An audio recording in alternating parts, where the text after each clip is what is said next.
in Michigan. So those books are there, and also an article in the back row, and then advice from a loon on the t-shirt, kind of cute.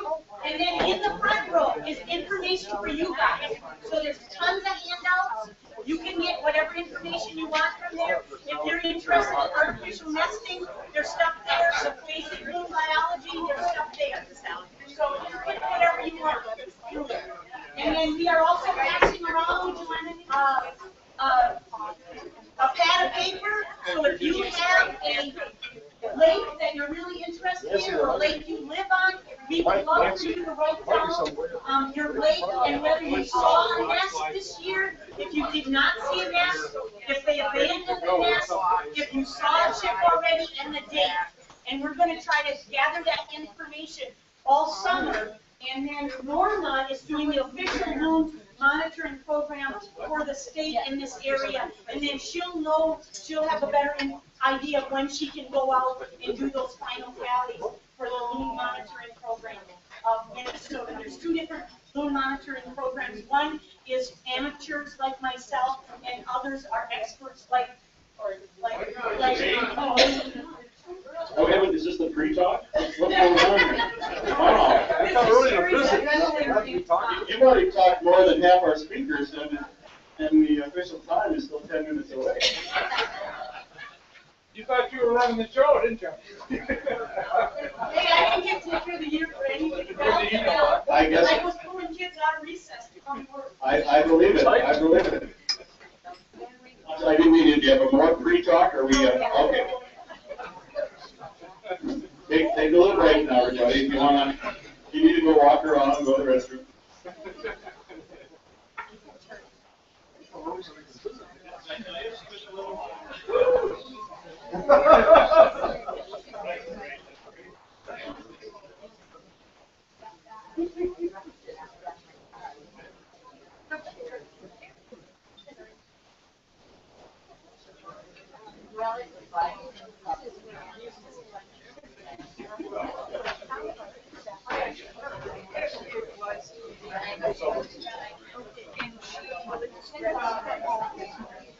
So anyway, I thought your place was in great shape.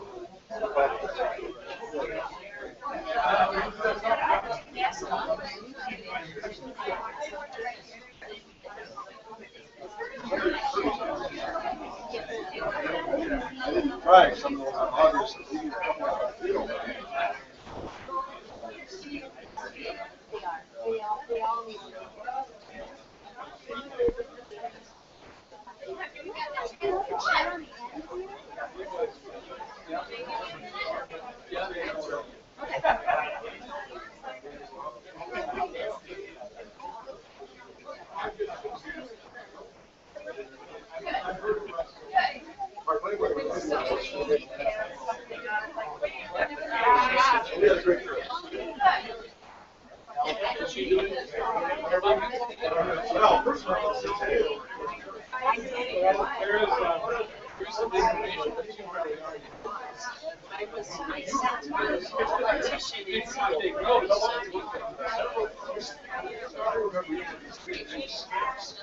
Until just the time.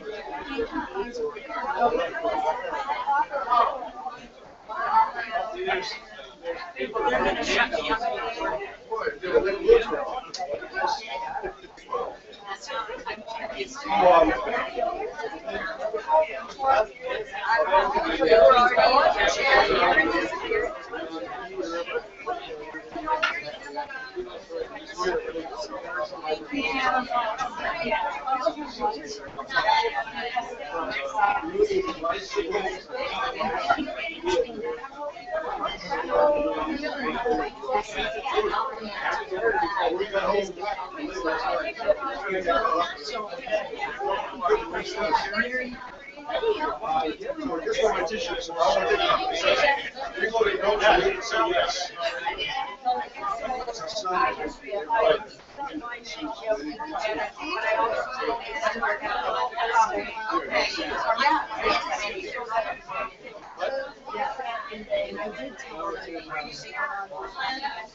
I don't know if he's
Are those saving chairs? Oh, okay. They just said maybe they did for a little while. That's good for us. I think so, but I don't think they're. I know. Thank you.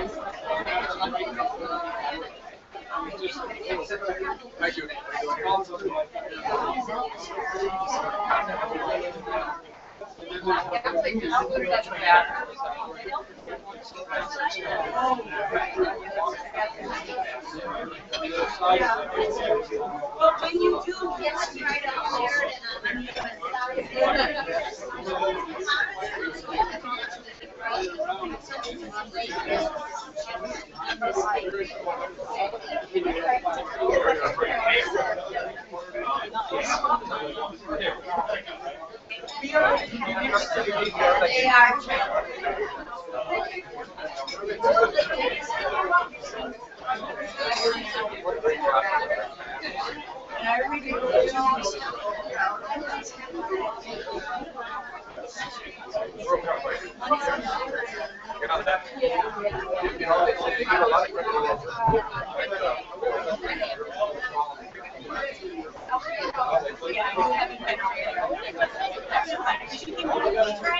And we have a couple more.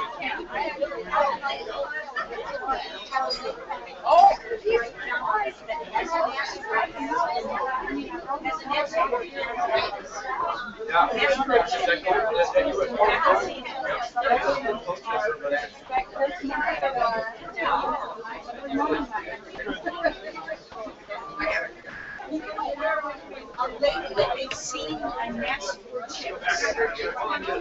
Does anybody have a lake nearby that they've seen a nest for chicks yet? We're on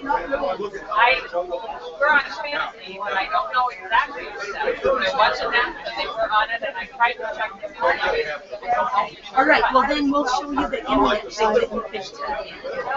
And then you can tell us later in July if you see chicks, okay? That'd be great.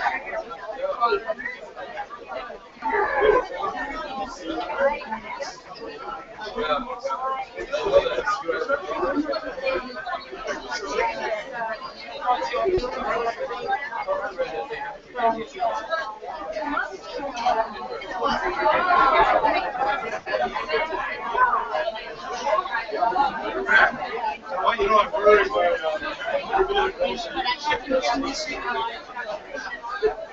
we just got back late.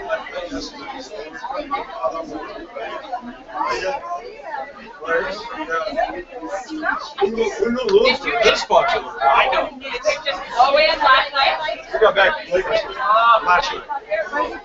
The plane was late. We were in New Hampshire mostly. A lot of great family events.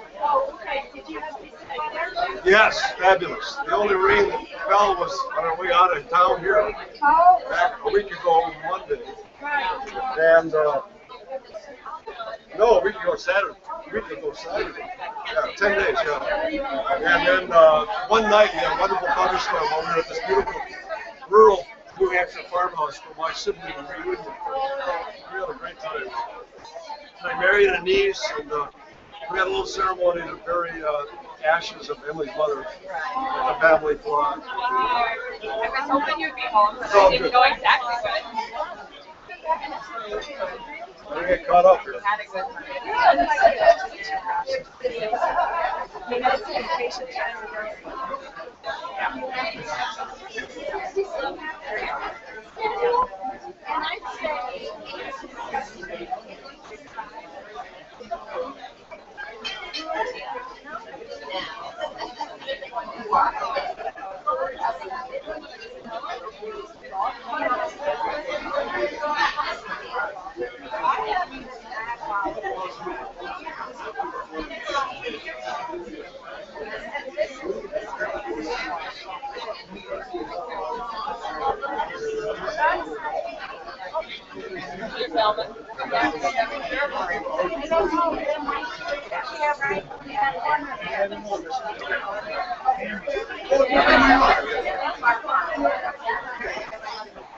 Well, my husband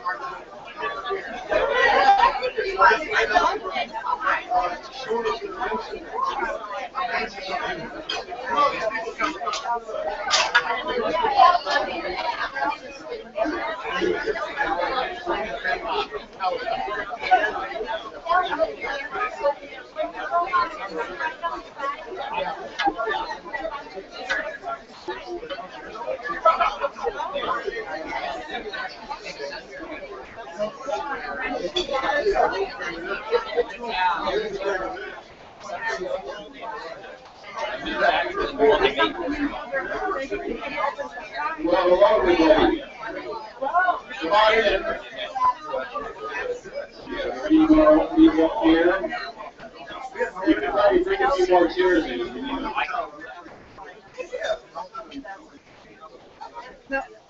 Watch. Oh, yeah, watch the. Don't upset your wire. Great, this is great. Do we have any announcements? Back here, Joey. Yes. Let me get it. There you go. Don't forget the farmer's market tonight, rain or shine, it's going, just bring an umbrella. 5 o'clock. And Elton, is the band playing tonight? No, No, okay. rehearsing. Rehearsing, okay. That's it. And the ECR auction on Friday, I'm sure many of you are aware of it, and great fundraiser for ECR that does so much for our school kids.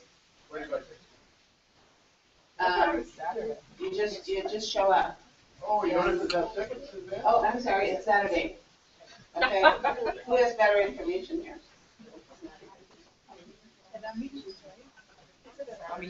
Saturday night at Amici's. All right, anybody else? Anybody else? Go to the ECR auction, it's always fun. Tony, there you go. Anything else? Other stuff come up? Patriotic choir thing. It's Patriotic Choir Sunday afternoon at 2 at Washington Auditorium. Something like 70 people? Oh, more than that, 80. Wow. That's without the, wow. Oh yeah, if there's new folks here, I'll pass this sheet around when I'm done. Give us your name and your email address, or just your email address, I guess. And we'll get you on our weekly update of Tuesday Group stuff going on. Okay, next week, as of now, we're open. We got a couple things we're thinking about, including Elton's idea of introducing some new folks in the community. We have people here who maybe have come to the Tuesday Group for a while, maybe haven't. It's kind of fun sometimes to just take 5-10 minutes for a couple or individual. Tell us a little bit about yourself, where you came from, how you came to Ely, why you came to Ely, etc. So maybe talk to Elton at the end here, and very informal, of course. And I can almost guarantee you there won't be this many people, so it won't be that scary. So that might be it, or we might have something else that we're working on. And then 2 weeks from now, we'll bring you back Chip Hansen, our veterinarian, and he spoke on growing food indoors, and now he's going to speak about his other passion, fossils. He's a fossil collector, and I think all over America. Like, so he's going to talk about fossils in America. Okay, today I'm going to have Bill introduce Sherry. And of course, if you got here with, by 10 o'clock, apparently she's already been speaking to most of you, so, a little bit what's going on. I don't think I need to introduce Sherry. One of the things that, since I've known Sherry and Ely, I've discovered that she should be the volunteer of the century probably. So I can't imagine there's many people in here that isn't involved in some group that Sherry's involved with also volunteering. That you know, for the Multi Museum, Food Shop, Field Naturals, Eco Club, et cetera, around the community. And so it was maybe a surprise, should have been a surprise, that when we started talking about loons, I found out that she had this past life and present life also as a loon volunteer, loon ranger. So that just seems to be getting better and better all the time too, because she's up here and we have loons. So and it feeds her addiction and allows her to share it with you. So you share apps. Thank you.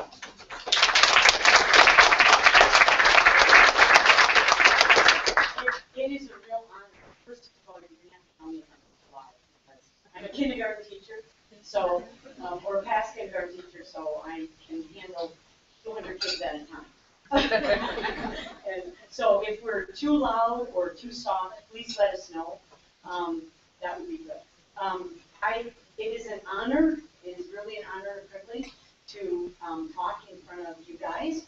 I feel like Tuesday Group is one of the more interesting groups, a real mixture of topics and people, and was one of the reasons why I like Ely, is I think Ely has got a real mixture of people and topics and passions. So I started canoeing here in '76, and I came to Ely on and off over all those years, and then I had a house for a little while here that my brother was living in. He was a Forest Service. I trained him as a young kid to be a canoe partner of mine, and then he came up here and got a job in the Forest Service. And then when I was ready to retire, I thought the perfect place to come, because I had lots of energy and I was going to retire early, was to come here and give them to a community here. So that's what I've been doing, and I really, really enjoyed it. So now I feel not so much of a stranger, so I'm just really honored to be here. I know that there are lots of experts in this group too. So I'm a little bit nervous because I know there's lots of science people in this group that really know a lot of stuff. So please help us fine-tune anything that you may be, a little bit lost or a little bit off track on.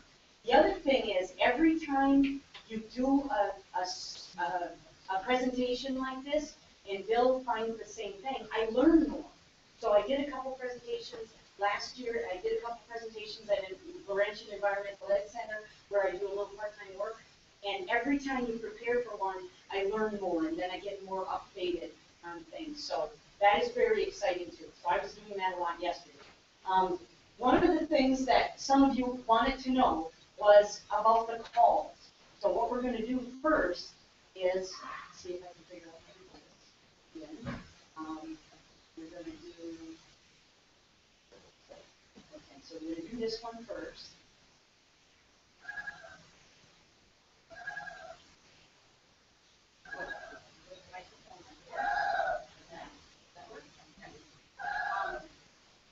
So it's a tremolo call.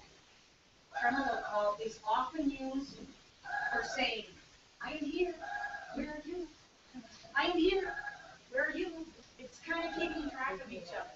Like on the next lake, where's my neighbors on the next lake, or where's my partner? It's time to change. I'm going to get off the nest. It's your turn to get on the nest. So I've heard them do that. That's a tremolo call, that real wavering up and down. It also can be a little bit of a warning if you're too close. If you, the people, or you, an animal or something, are a little bit too close, they will use that a little bit as well. So tremolo call. And there is a place, someone asked, if you want to know more specific about these calls, go to the LoonWatch program, Northland College, Ashland, Wisconsin. They have all 4 of these calls on, okay? And then and you can download them so that you can get better at, understanding what they are. Okay, let's do.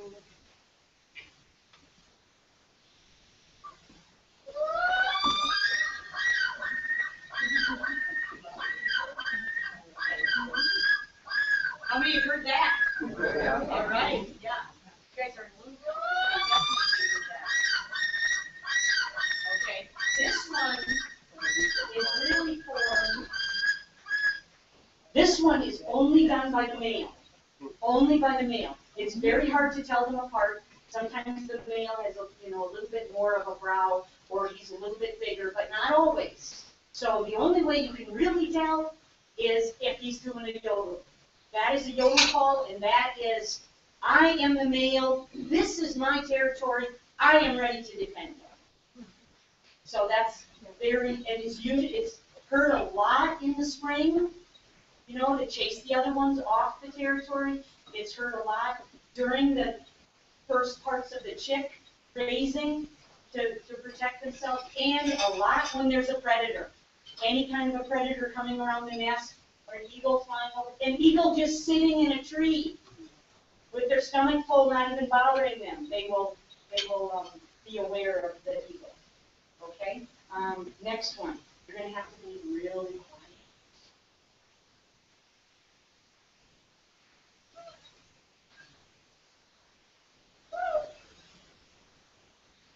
How many have heard that one?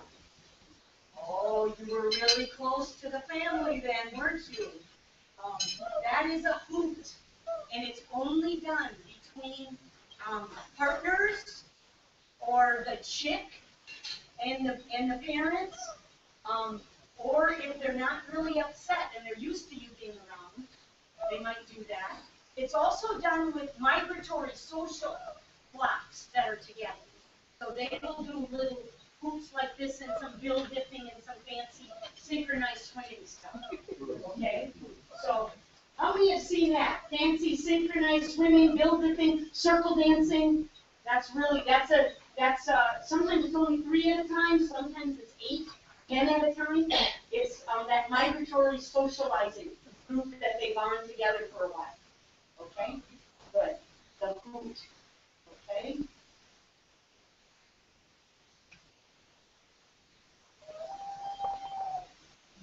How many have heard that? Oh, it's nice to have so many Loon people here.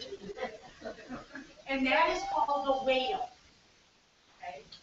And that one is really more of, I am here, where are you? Kind of keeping track of, okay, my partner's over on a different lake and they're fishing. Or it's nighttime, let's huddle up for the night. Or something like that. So I'm here, where are you? That's the whale call. Some people get it mixed up with, a wolf, if they don't know the wolf call. Okay. So, keeping an eye on loons. Many, many adaptations. Red eye. Anybody know why the red eye? Actually, not really for seeing at night, but seeing down in the dark in the water. There's something about the red lighting that when they're down under the water, then they look all black and they can see better, but the fish can't see them as well. So, and they're still experimenting with this, but that's what they kind of believe. There's also, and I'm going to say this wrong, so Bill help me, a nictitating membrane. Yeah, nictitating membrane over the eye, like beaver have. So that's a really cool adaptation. The bill, of course, is very strong and used as a weapon, but also very flexible. Because if you have a little tiny chick there, you've got to be able to give a tiny, tiny little macroinvertebrate to them in the beginning. So it's amazing how dexterous the dexterity of their bill is to do that. They also work like a submarine. Okay, so if you have a big chick that's almost a juvenile already, you can feed them equal. But if you have a little chick, you need to go like a submarine down in the water. And they can do that, compression with their feathers and their air sacs, and they can just be just a tiny head up there and feed that little chick. So it's really amazing. You know, most of the geese and ducks, right, they're like corks, right?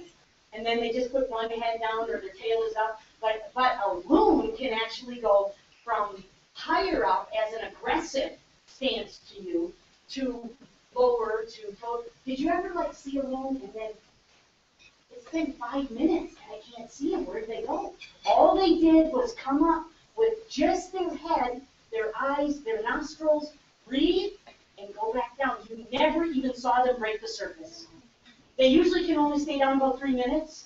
They usually do it less than that, but you probably don't see all the times they come up because they have that submarine ability.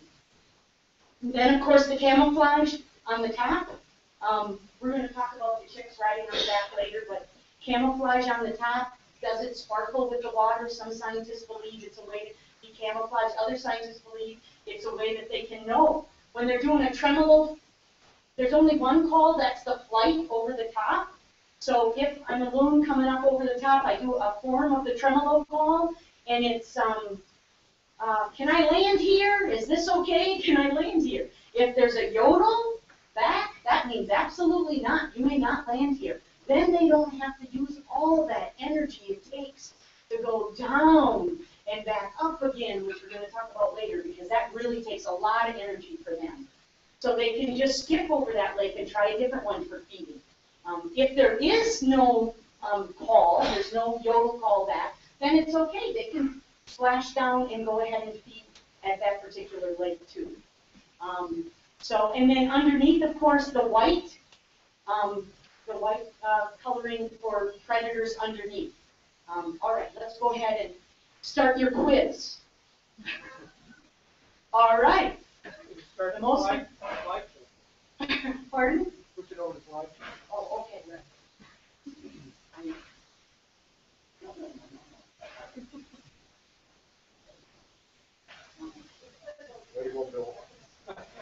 And then go to, thank you. There, like that? Okay, thank you. You can see I had to retire before technology got to me. Because I didn't spend enough time on the computer, I spent more time outside. Okay, what do you think most adult loons, or who has the most population? Minnesota has the most population. Minnesota fluctuates right around 12,000, sometimes even 13,000, sometimes a little lower, but around 10 to 12,000, right in there. Maine has the second most, about 3,000 to 5,000, and again, they've got some heavy pollutants over there, so that sometimes changes. The next one is Wisconsin at about 2,000 to 4,000, and again, that can go up and down based on various things. Usually human, and then Michigan comes out around 600 to 800, but sometimes that falls down a little bit too. So Minnesota has the most out of those four. How many different loon species?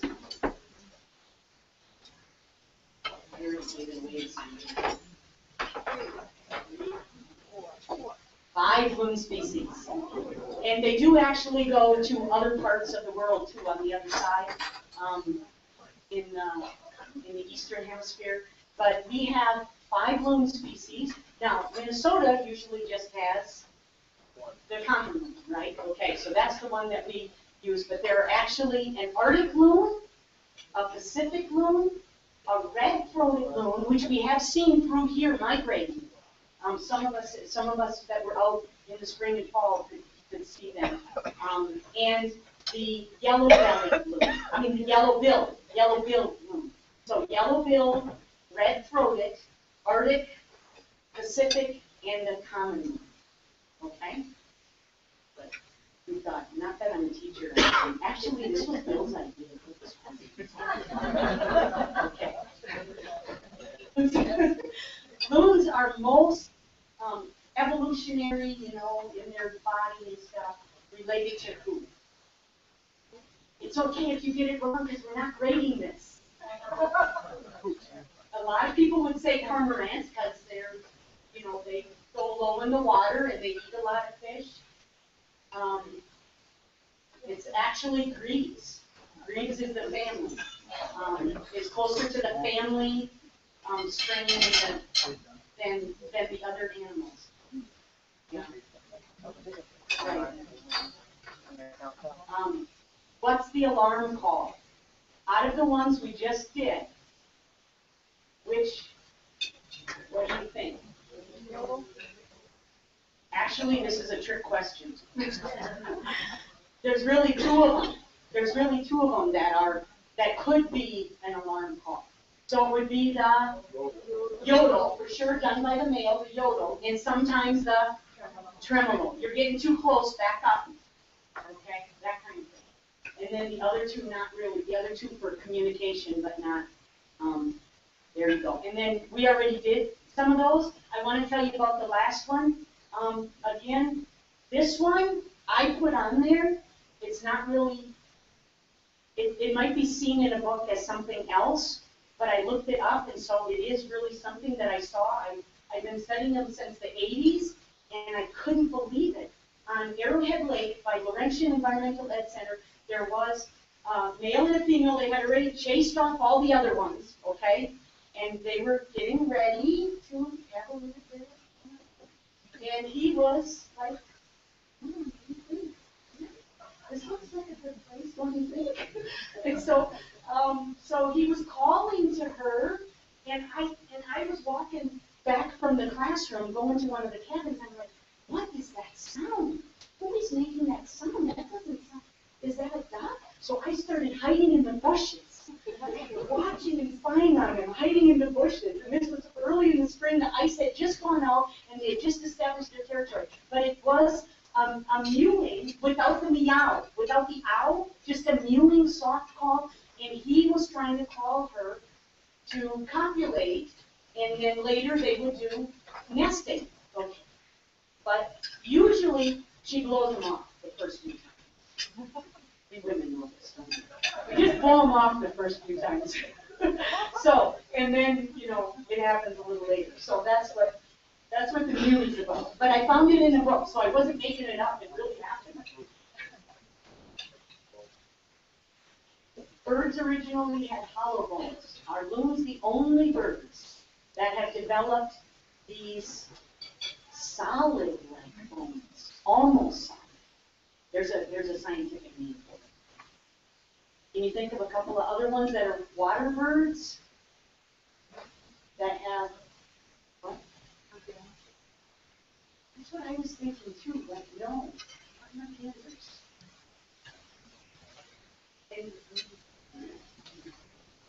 Not really grebes. Who was it, Bill? Penguins and, was there one other one? Okay. Oh, yeah. The land birds, like ostriches and stuff. But for water birds, I guess mostly penguins. And this is a big problem for the loon. Almost solid. How many have you seen them take off? How many have you seen how long it takes to get those solid bones up in the air? We're going to talk a little bit more about that. But yes, definitely, they have solid bones. So what's the weight then? What do you think the average weight is? Okay, that's a good guess. Usually they say the males can weigh anywhere from 10 to 13 or right in there, or maybe 8 to 13. The females sometimes 7 to 10. So they just kind of pick 10 as sort of a, yes. Give us your unit of measure. Are we talking ounces? Oh, pounds? I'm sorry. Thank you, Constance. Pounds. Okay. Pounds. Yeah, 10 pounds. That's good. See, we'll fix that slide. Bill, you're in charge. Okay, because they're so heavy and they have these solid bones, what do you think they're best at? And then what's their next best, and their next best, and their last best? Okay, diving and swimming, definitely. Their body is streamlined. The way their legs are way at the back. They don't even use their wings for steering. They just use those big paddles, those big legs, those big feet at the. So diving and swimming, and next would be maneuverability in the water. They're like torpedoes. Did you ever see them go under your kayak? Or under, I mean, they're just amazing. And then next would be get flying, but maneuverability in the air. Have you seen them take off and try to not hit a tree and make a big round? Yeah, they definitely have trouble with that, which is why it takes so much energy. Okay, how far can they dive down? This is kind of a trick one. Where's the bottom?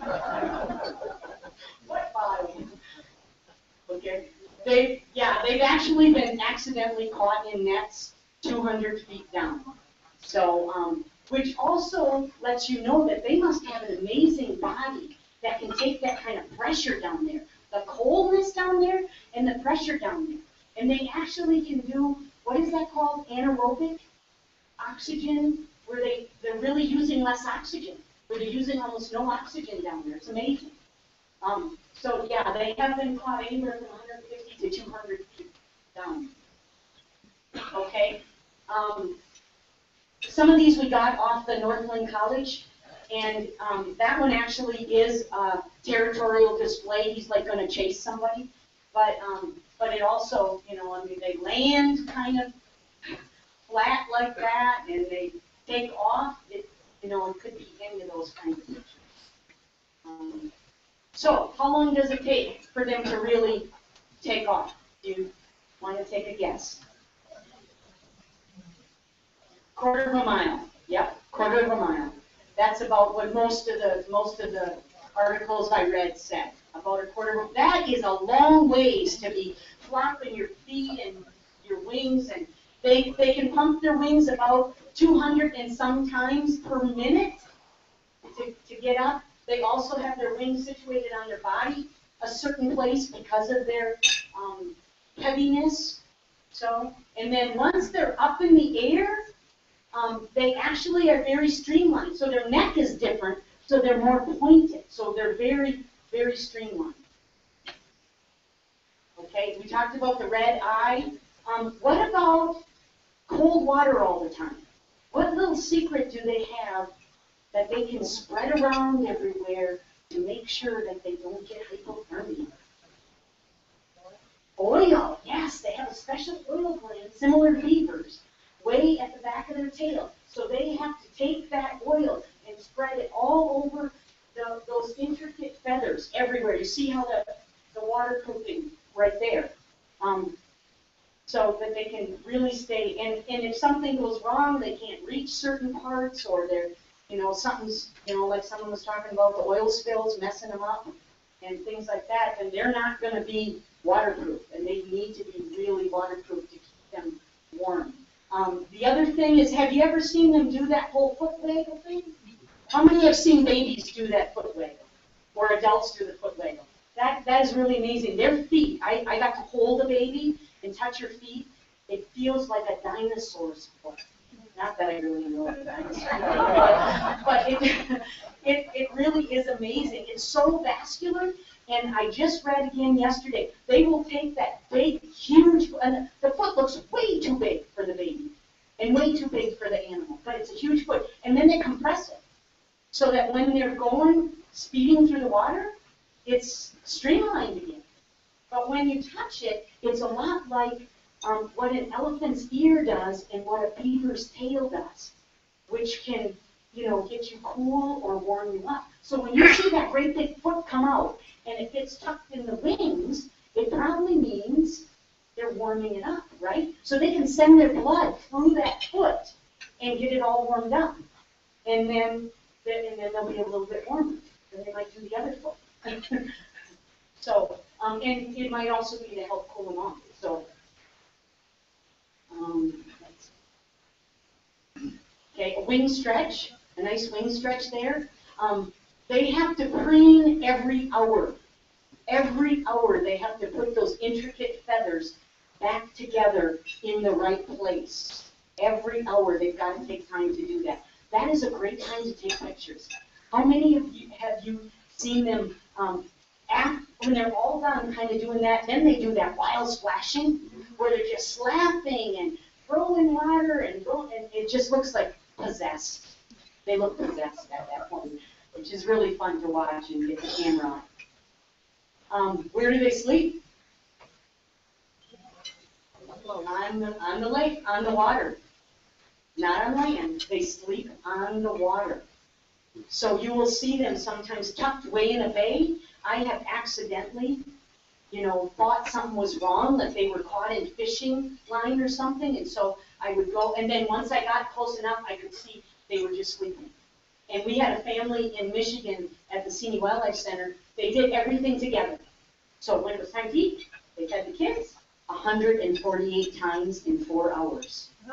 Can you imagine feeding your kids 148 times in 4 hours? And then when it was time to rest, they all rested. And when it was time to go somewhere else, they all went. And they did everything together. Then we had a family on one of the other lakes, and that female was known as the slut of the park.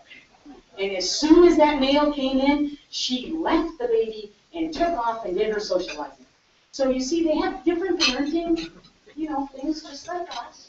Kind of different parenting things.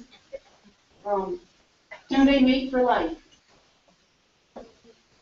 They used to think that because they would keep coming back to or they saw loons at your same lake every time. But Dr. David Evers, who I worked with in Michigan, has banned it, like over 5,000 loons or something like that, in all different parts of the nation in Canada. And they have pretty much disproved that. I mean, not completely, but pretty much. The evidence seems to point more toward they're married to a lake area. So that lake or a neighboring lake, and sometimes the same ones come back for 9 years in a row, sometimes they don't, sometimes a younger one will challenge the other one, so no, they don't really mate for life. Do they need to be in the water to copulate like ducks? Nope, that is one of the times they're on the land. They're only on land once to copulate and to incubate the eggs. That's it. The only other time that we've seen them on land is when they were struggling with fishing wire or pollutants, mercury poisoning or something. They feel like they're going to drown. Then sometimes they go to the land. So like that one you guys found on Burnside, that could be why they were up on the shore at that point, because they're trying not to drown when they're ill like that. But not on the land much at all. Oops, sorry. Again, very hard to tell them apart, right? So if they paired up, then what is probably their first year for doing it? For pairing up and really being able to nest. They're good enough for fishing now. They can feed a baby. What do you think? They started to say between 3 and 5. This is a trick question. Okay. Some of them can start as early as 3, but most of them really are not better at fishing until they're 5 or 6 years old. Okay, so they've really got to be older. So during those years, the third year and the fourth year, they're just trying to check it out. Is this a good lake? Could I challenge that guy over there? But they usually find that they nest more to 5 or 6 years if they can make it that long. In preparation. So what about the nest? And you guys know more about nesting than maybe if we went to another place in the country. Do they sometimes use the same site? Yep, they will often use the same site if it's not flooded, if there's not a cabin, that's done something to that shoreline area. They can use do they use some nesting material? Yeah, they usually get some vegetation of some kind. Sometimes they get it from the bottom, sometimes they get it just from around. It's not a very neat looking nest, and they have actually found some that just nest it right in the sand, right in the gravel in the sand that was right next to the shoreline. So there are exceptions, but most of the time, a little bit of nesting material and selecting a site similar to last year's maybe, if both of those loons were there last year or one of those loons were there. and then adding nesting material to it. So we said, yes, they will reuse another set. Can they walk on land? They cannot walk on land. Their feet are so far back on their body. You think of a swan or a goose or a duck, the feet are right in the middle of the body. But loons' feet are way at the back, so they're built totally differently. So they have to scooch. So if you're scooching like that on your chest, you can't go very far on land. So when they accidentally get thrown off by a storm and they land on a lake, on a road that looks like a dark lake, that's when they need us to call somebody and go help them, because they are stranded. They have to have, what did you say, a quarter of a mile of water to fly in. They can't do anything from land. So like a cormorant can go land on a tree, loons can't. A cormorant can just pick up from the water and take off, but loons can't. Then, what is she doing here? You see the egg underneath? So she's, as soon as they trade places and help on the nest, then they're going to turn those eggs. So that, and you learn that with other birds too, they're turning the eggs so that the yolk doesn't get stuck to one side. Have you seen those eggs? Raise your hand if you've ever seen them. Wow, they're huge, aren't they? They're kind of greenish, brownish, speckled with black. They're camouflage and huge, huge eggs. And do you see how close the water is? You see how close the water is? They really, it's so, this is why they're so susceptible to water level changes. You know where there's a lake with lots of people on, and the people are like picked off because the water's low, so then they raise the water level, and then it floods the nest. So it's just inches, it's really just inches away from the water. And jet skis and motorboats, very susceptible. Okay, there's the loon nest that we just saw a couple days ago. Can you see it way in the corner there? Okay, right there. So it's very close, and that's one of the lakes up on the Echo Trail. So we found her on her nest when we were kind of going around. And this is Miners Lake. How many loon families you think can go on Miners Lake? It's hard to remember in the group. Now, Miners is really long, wouldn't you think? But the nesting places over here is like milk. And people have over the years seen it chase everybody else out. So definitely,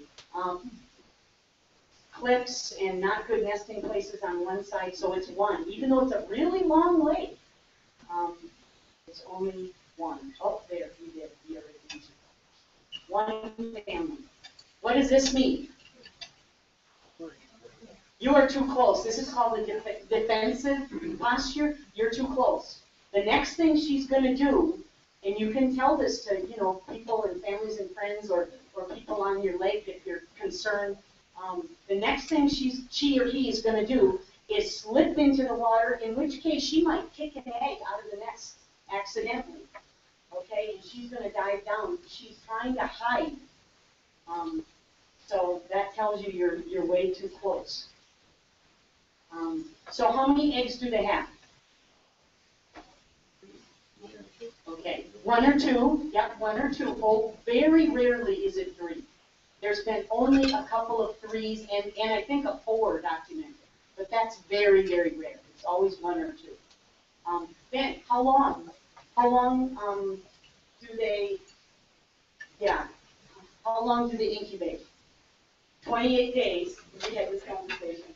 28 days, about 28 days, a little bit less, a little bit more, but mostly around a month, 28 days. And then how long before they wait for that second egg? 1 day. That's it, 24 hours. That baby has to, the first baby, or whenever a chick is hatched, it's only like 2 to 4 hours. They dry their feathers, and then they're bouncing in the water. They can dive a little bit, they can swim right away. And then they hang around the nest until that second one, but 1 day, within 24 hours to 1 day, then they're going to leave after that. They don't want to have more predators around, so they're going to leave. Okay, here's another.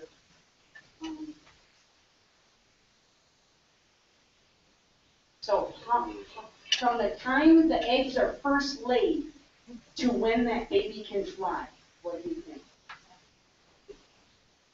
Yeah, right around 3 to 4 months. And if and of course our fear up here is before ice out. We've got it, you know, that's what we're all sitting there hoping they gotta be gone before ice out. I'm sorry, ice in. Ice in, thank you. You can tell I'm still new here. Okay. Yeah. Okay, and so there she is. She's waiting for that other, that one more day. Because they really don't want to hang around where predators come. Okay. Do they ride on the back? Yes, okay. Why do they ride on the back? To keep warm, to conserve that energy, and to safety from predators, right? So they're the eagles up above, as well as some gulls, and underneath the muskie, the pike, snapping turtles. They had one case that I just read yesterday, one case, I think it was in the state of Maine, where a big, huge snapping turtle came up on a loon's nest and tried to pull the adult down into the water. I mean, that was kind of unusual. But there they are riding on the back. They usually only do it for how long? About 2 to 3 weeks. 2 to 3 weeks. So the first week, they're doing it a lot. Second week, a little bit less. And the third week, then hardly at all. And the adults, again, they can do that submarine thing, right? So the babies don't have to, you know, jump on top. They can just do that submarine and kind of help them. And then sometimes as they get older, then you'll see them just with the wing around. So it's not right on the back, but just the wing covering them. So about how many pounds of fish do they need? If it's just one loon, they say about 2 pounds of fish. 2 pounds of fish a day. Okay? But they're all sleeping. See them? They're all together. They're all curled up, sleeping close together. And I read also yesterday that they'll even take their, if this is a chick over here and they're sleeping, but they want to locomote over there, they'll just do it. Do a head hole there. They'll just do a head hole and just drag them over there. Let them sleep. Let them sleep. They got to eat and sleep a lot. Okay. And then there again, you see how they have to really, really tiny things to start with. Okay. What do you think? Do they always swallow with them? Yeah. So the parent has to give the chick it this way, kind of horizontally this way, but the chick has to get it head first. And I don't know what they do with crayfish, because would that be head first or not? I don't know. That's a hard one. Okay. There she is giving another one. And there's another one. Some of these are Judy's pictures. Thank you to Judy. The chick is getting bigger now. And then the other thing that we wanted to say, was when they start to get where they really need to start hunting on their own, then an adult will go down, get a fish, and you'll even see the kids, the chicks will start to peer. They'll peer underneath like that. Oh, there she is. So then we're gonna go over here because she's coming up right here with it. And then the adult will slap the fish hard and stun it and lay it on the water. Just slap it hard and stun it and lay it on the water. And then that encourages the chick to, you know, hunt more. There's some more. You can see how big the chick is already and how they're and actually the eye color is not red. It's kind of like hawks where it's more brownish for a few years before they get it. They actually don't get their beautiful summer colors until they're almost 3 years old. So you see how they're starting to turn gray now? These are great pictures, too. Thank you. There's the foot waggle. Okay? There's the foot waggle again. It's also a great time, if you ever see a loon with bands on its legs, that is when they're preening and doing all that splashing and laying way on their bellies to get the oil all over, or laying way on their back rather and showing their belly and stuff. That's a really good time to figure out the bands. It's on the right leg, it's blue over red, or what is it? Because that way people, then you can send that in to Northland College and they'll figure out who to give it to. Little eye ring there. When they get to be a little bit older like this, don't they look like they're having a bad hair day? It just looks like a bad hair day, and that's... Okay, do they stay together like geese? Mom, dad, and the kids, let's all, it's time to go south now. Oh, they don't. Isn't that something? Usually the males go in socializing groups first, okay, and then the females go in socializing groups, and they start leaving the babies alone more and more. And so pretty soon you see on your legs, it's only the chick left. So then the chicks get better at flying, and then they may go to another lake and visit some other chicks. So some of the chicks will go together, but it's not like that V up in the air where, like the geese do. Okay, there you can see the chick is really starting to look like winter, a winter plumage with the white and the gray. Let me stretch, see that? Okay. And so people who don't know a lot about loons, like you guys, people in the south that might live in Georgia and see 50 of those together, they don't know it's a loon because it doesn't even look like a loon in their winter plumage. Okay, so there is a time when birds usually are flightless. So what about the moon? Is it once a year or only in the summer? Is it once a year for me? Is it twice summer? What do you think? Some people would say never. I was really curious about this one, so Bill put this on here so I would find the answer. And it really is only once in the winter. Now, they do molt. It's called a pre-molt or something. So you will see them start to get real white around their face, right, here in the fall. And then they're going to get their other, that other color there. So they'll look like the babies. They'll start to look like the juveniles like this. So that's a pre-molt, but they can all still fly. They can all fly. In the winter, and I saw anywhere from 3 weeks to a couple of months, the molt can take. So I'm not sure what to believe yet. But in the winter, when they're on the ocean or they're down in the Gulf or off the coast of the Carolinas, most of ours end up by Florida and Carolinas or the Gulf. Or even off the coast of Maine, some that go over there. They just find quiet days in there, and they are flightless for a while. And that would be in the winter. Okay. Greatest loon mortality. This is a trick question. The real answer is people. Now, botulism happened, and there were thousands, just thousands and thousands of, I think it was something like 24,000 birds died of botulism in Lake Michigan in October of between 1996 and 2012. So they were counting how many dead loons they saw, and it was botulism. That botulism was caused by certain things in the water. It was a natural botulism, but it all got accumulated in an invasive species. What are they called? Golgi? Yeah. Pardon? Gobies. Yes. So all those chemicals or whatever, it was natural, but it was just too heavy, really potent chemicals, and it all got in those fish, and then the loons ate a bunch, and so did a bunch of other birds. So they found literally hundreds of thousands of dead birds.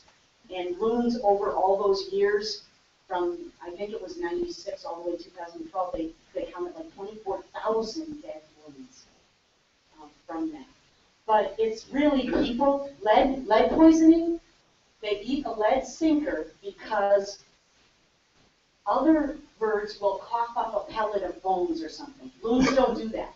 They boys or, and they have little pebbles, so they see a sinker or a sinker attached onto a line. If they have that lead sinker, within a week or two, they are dead. There's no cure, there's no way to, and when they do the autopsies or the necropsies, a week or two and they're dead. Now, mercury poisoning, that takes a lot longer. But after so many years, it builds up in their bodies. They can live to be 25 to 30 years old. And at a certain point, they just start noticing they're not thinking right, they're lethargic, they're making bad decisions, they're not acting normal. And sure enough, then, after they died, they do the necropsy and it was mercury poisoning. And of course, habitat loss or even just too many jet skis, too many, people too close to nesting, especially is another time. This was one of the dead ones that Bill and his group found on Burnside. Do you see how far back the legs are? That is way far back, isn't it? And this one was tagged, so they collected it. And do you see the transmitter? Right there's a transmitter too, so they now can tell us where they're going in winter grounds for some of these birds. But they found them, and you can really see on here how far back the legs are. This one, I think, when Bill got the report back, we think it was, what they had said was lightning strike was a possibility, because it was in good health. It seemed to be in really good health, so they think it was a lightning strike or something. So, I know, they have a lot. This is the website for Northland College, and I also ran a few copies off, so if you want some up here at this table. But they have an amazing group that continually does things, and they're connected to all kinds of other groups, like the Minnesota groups and the groups in Maine. And this is Burnside. Burnside always puts their leg in sections, and people go out at a certain day to count. And that's their count starting with 1998. How many loons and then how many chicks is in the second row. So from 1998 all the way to 2013, the last one was 50 loons and 16 chicks. Okay, that was Burnside, and then that was some of their reasoning. And then this is Vermilion. They also put it in groups. So if you guys have any people or friends on those lakes, and they started in 1983, and their last year it was 265 loons was their count, and 33 chicks. And I think they were counting when they thought, the chicks were going to be in pretty good shape at that. I don't think it's not an early count for chicks. And then that's some more about their group. This is what we were trying to do. So anybody who wants to help us out with this, just send us by email, and we'll give you that slide last, of any lake that you really like a lot, or you go to a lot, or you fish at a lot, or a lake you live on, and just tell us some basics. Like when were you there, how many adults did you see a chick, and any of your comments. And then an advertisement here for Loony Days, Loon calling, and I'll just say, please don't call when you're nesting or when you're doing a territory near a lake area, but in the middle of town it's safe to do. And then this is the loon reports that we'd like you to see, or that we'd like you to join us. This is the blog for Ely Field Naturalists. That's my email, and this is to join Ely Field Naturalists. Bill's there, but people were asking where could we go? You could just send the information to me or to the blog, and we'll try to keep account for this year. Thank you for being here. If you have any other questions, I'll. We've already had some already. Yes. People this week. Yes. Yep. Somebody on Burnside reported the first chick, and Minister Lake reported a nest.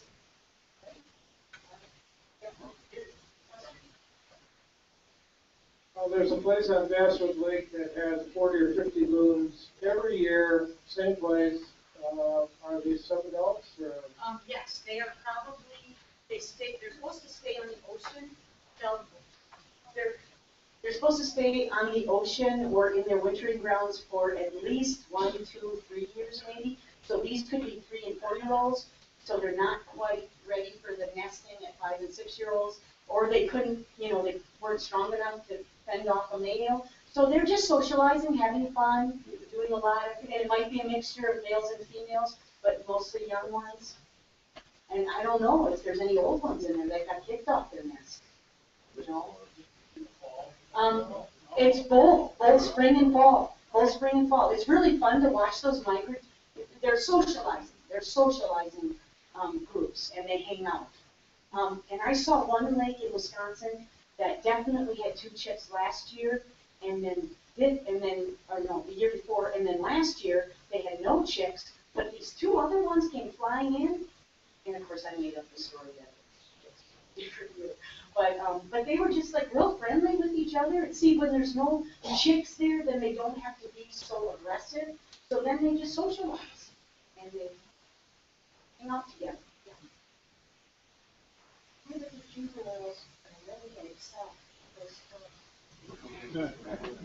If you find out that answer, that is a big mystery. Isn't that amazing? The parents just leave them and they're on their own and they've never been there before. Do they have some GPS? We don't know anything about. I don't know, but they're amazing. So, and of course, that first year or 2 is hard. There's so many things out in the ocean. If they don't have a good lake to rest, they say that what they do is they get up to speeds of about 60, 70 miles an hour. They stay streamlined. They get up high enough where there's less turbulence, and then they go for 10 hours. 10 hours, and then they'll drop down in Kentucky or somewhere.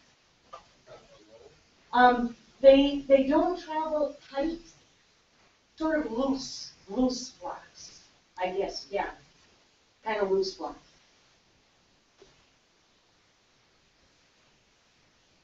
I saw a report that the black fly season this year was terrible on the Loons. Was it in our area or all over? Have you guys heard about it here, or was it in Wisconsin, or both? Wisconsin, Okay, well, yeah. Unfortunately, I was down in Georgia at the time, teaching and helping teach a college class, so I didn't hear the reports, but as soon as I got up here, I heard people say it was Wisconsin and then some places around here. Yeah, they were bad too. Yeah. That drove the adults off the nest. Now, even if it's a perfect lake and a perfect year, they will still take a break. As parents, have you ever wanted a break?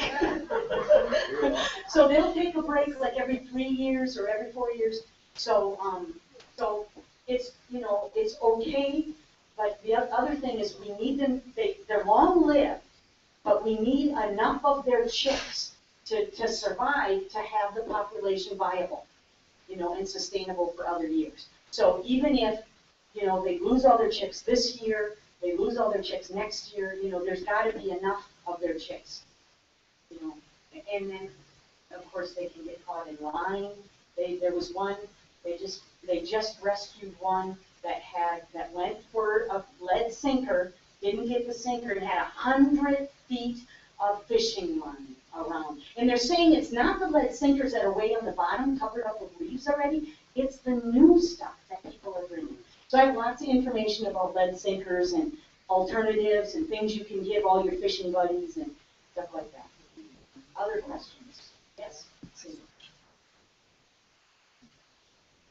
When they leave the nest after the chicks hatch, what happens to the eggshells that are left on there? I went looking afterwards. Yeah. And it was gone. Yeah. Actually, people are the only ones that don't make recyclable stuff. that really is all recyclable. Somebody came and ate it. Somebody came and broke it into, just like the antlers that fall off. I mean, somebody's nibbling on them.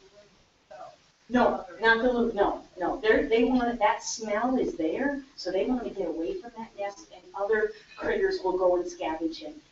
I have picked up some of those and sent them into the college when I had permission to do that. I also took an egg that was abandoned so that I could bring it to the college so that they could test it for mercury or lead or something.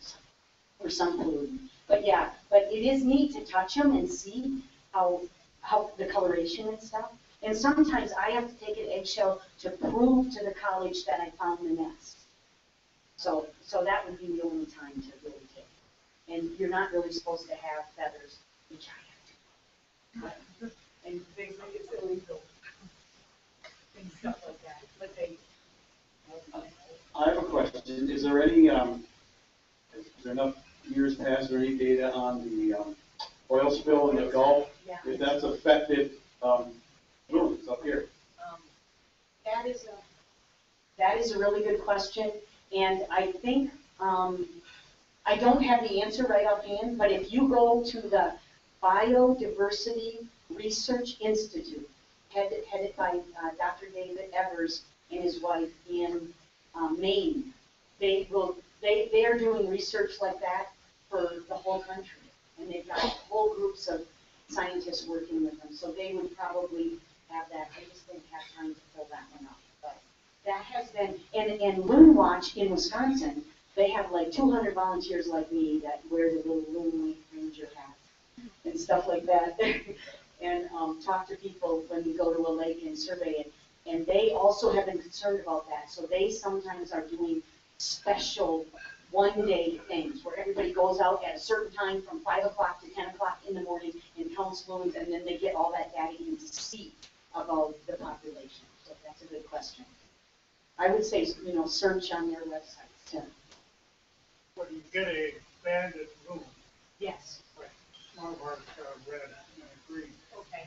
how do you find out about it? Okay, the banded loons, yeah, that's a really good question. Northland College, and if you go on their website, LoonWatch at Northland College, Ashland, Wisconsin, they tell you to please report to them. Please report it to them. So, I mean, you can do what Bill did, was, get a cooler and, oh no, that wasn't a dead one, that was a live one, right, okay. Okay, yes, what you do is try to figure out which is their right leg and their left leg, and then say what color is, because they put so much energy into catching these guys, and when David was first doing it, I happened to be with him that summer, and they don't chase them, they don't do anything like that. What they do is they go at night, they go in a boat, they have a big net, and they have the call, a really soft hoot call, and they play that, and the loon kind of answers it, like, was that my chick? Is my chick in the wrong place or something? And they come, even if it's a parent that doesn't have a chick, they can catch those too by doing the calls. And then they come close and they shine the spotlight on it and squish them in, not squish them. Get them in the net, and then they cover their eyes right away. And within 15 to 20 minutes, they have blood samples, they have the banded, or they have a recording, or they write what the band is, red over green on the left leg, and silver over yellow on the right leg, or something like that. And they can tell you what that loon is. And that's how we've gotten to know things about winter, and things about ones that stay right on the coast of Maine, and things like that. And we can know that there was a female that died of of mercury poisoning, but she had 9 chicks successfully in her years, so they were able to, document all that. So please, if you ever see anybody with a band, take a note of it, or try to remember it, and then email Erica at LoonWatch at Northland College, yes, because they want to know, did they move to a different area? Did Wisconsin ones come to Minnesota like we are? Yeah. Any other questions? Isn't this fun? This is just so fun. I could talk about it all day, but it's time to go.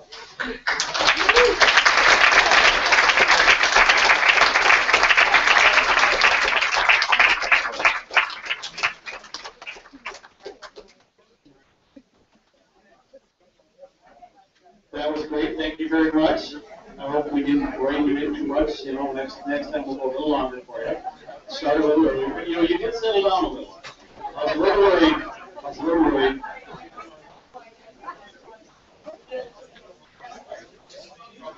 Now, those of you who would like to up to the group where we would like to be. Talk to Elton. He's standing up there. Don't be shy. This is only for possible next week or maybe some other week in the future. And we'll have, you'll get your email. We'll either have kind of that open forum next week with some new folks, or we'll have something that we'll let you know about. Great. Thanks.